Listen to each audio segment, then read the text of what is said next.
Okay, continuing to move on, I have used copper tape and shielded up both of the pickup cavities. Another thing I did was install the tuners. I really like that I decided to go and paint them black, and kind of really pops.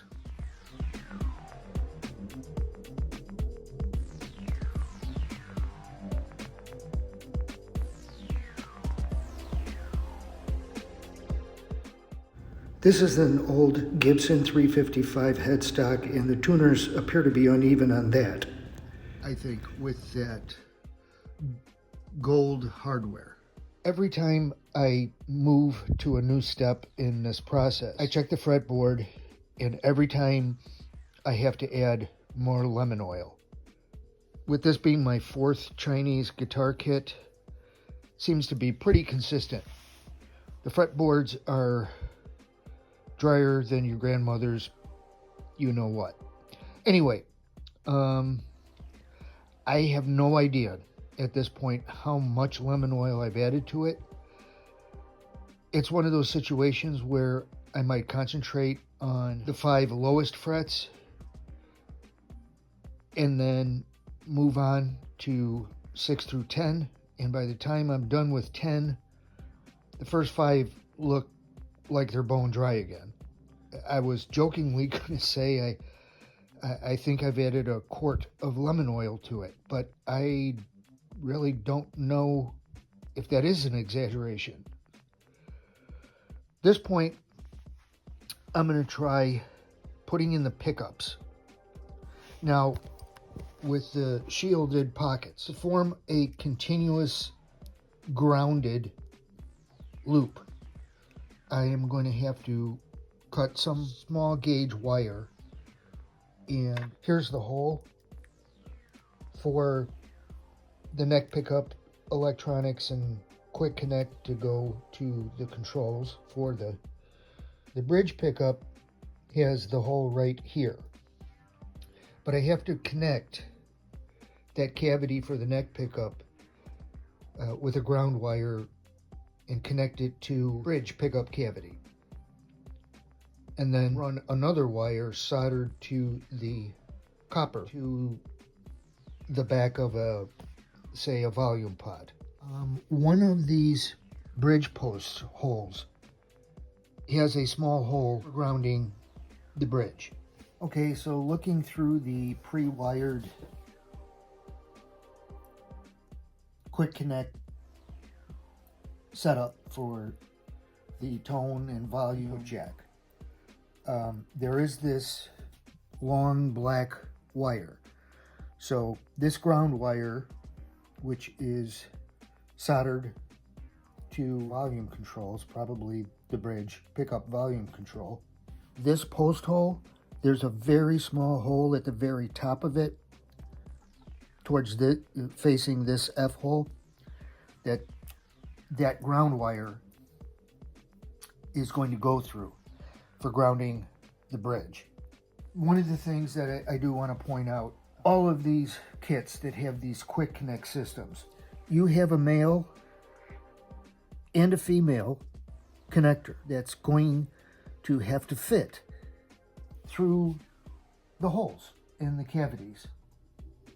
So keep that in mind. I've had problems. Sometimes the hole that they put in there is certainly not big enough through a quick connect this size. So I've got the wires fed through for both pickups. If you're like a first-time guitar kit, you don't know how to tell the neck pickup from the bridge pickup, a real easy way is the neck pickup has a longer wire than the bridge pickup for a good reason. But now I'm going to solder up that ground wire that connects neck pickup cavity with the bridge pickup cavity. Do from previous kit, I used all the white and black wire, but there's plenty of this yellow wire, so I think I'm just going to use this for the ground.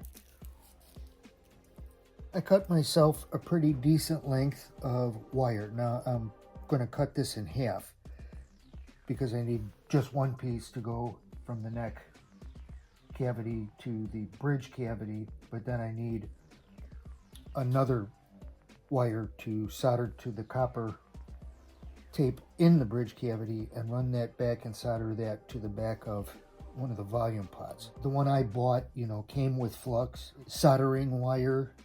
Obviously it came with a solder iron and a stand, but it didn't come with, I highly recommend picking up some alligator clips. Those come in handy. And these, I got these at Harbor Freight, and it is specifically a wire stripper for various gauges, but it's really good for small gauge wires.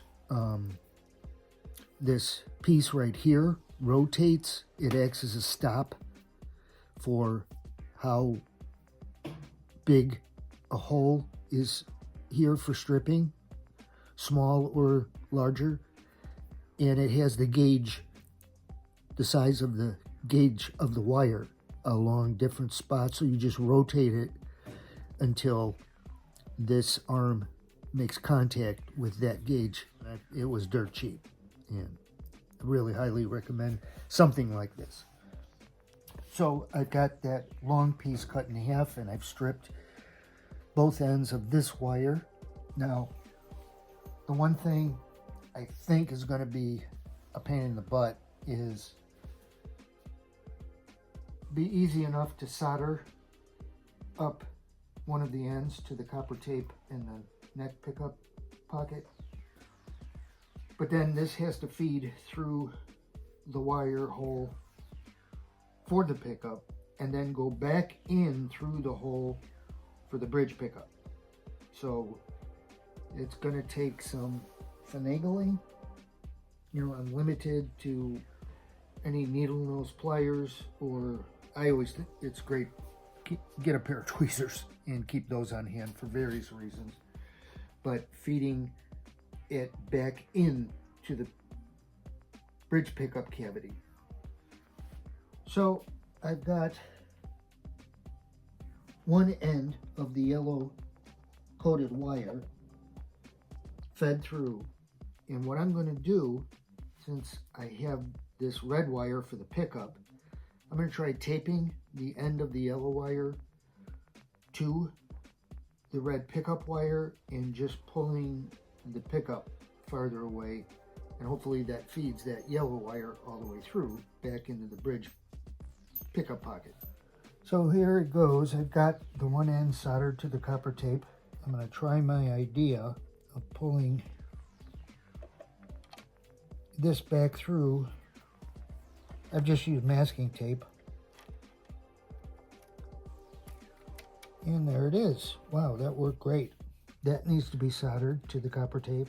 I'm not going to get into soldering techniques because there are hundreds of very good videos already on YouTube.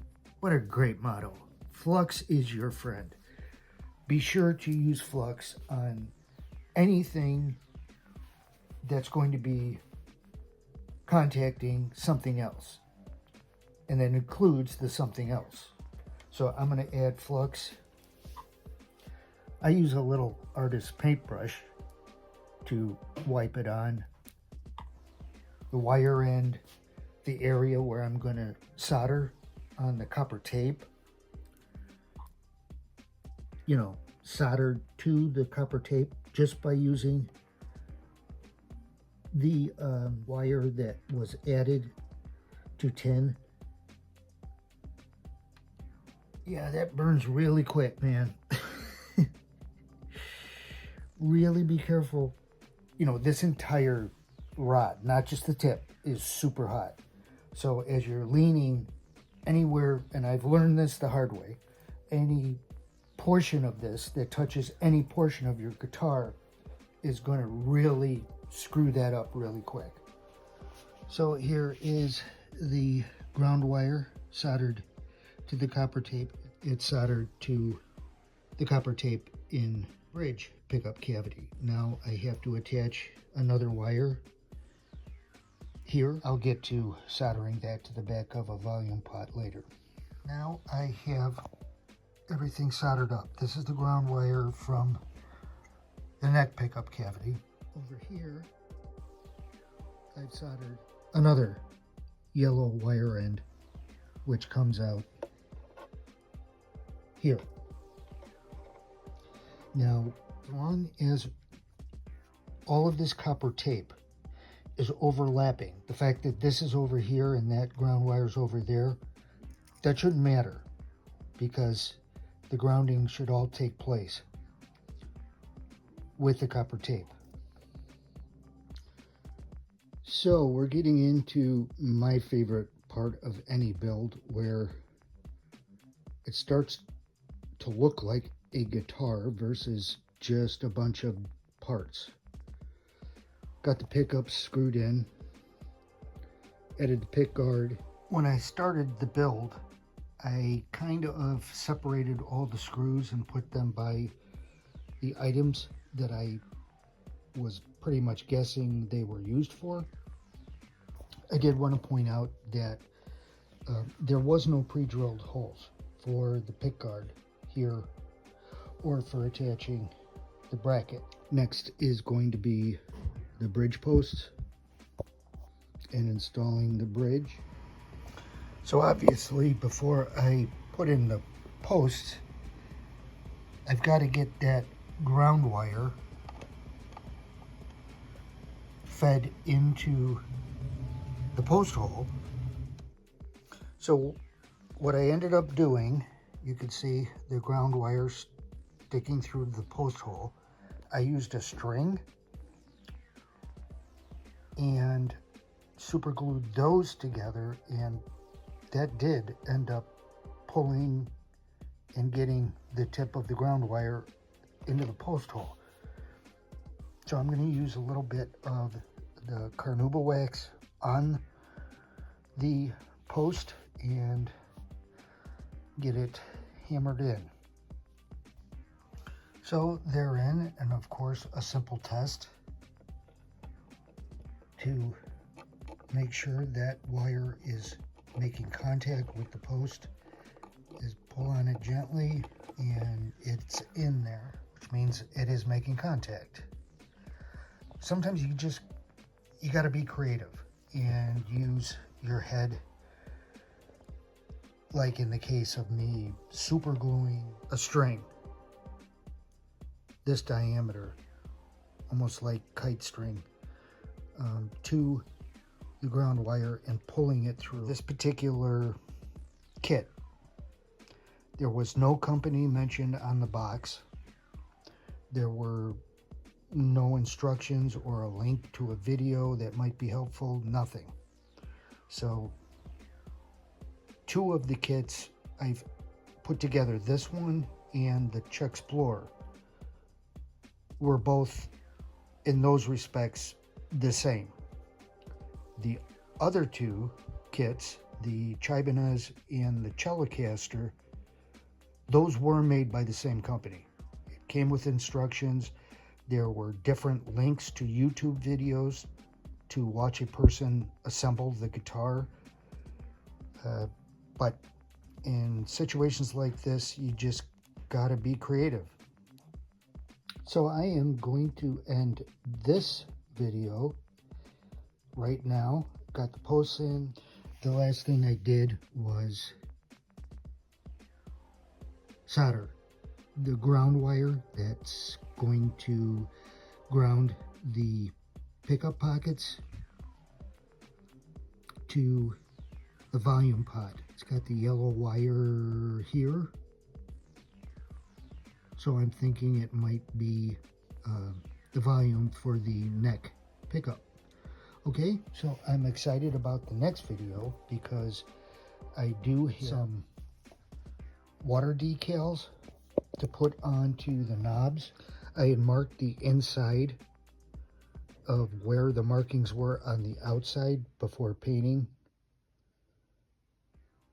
And, of course, also have to deal with installing the C.O.G tailstock. So, come back to catch up on that one. And guys, thank you for checking this out. Have fun.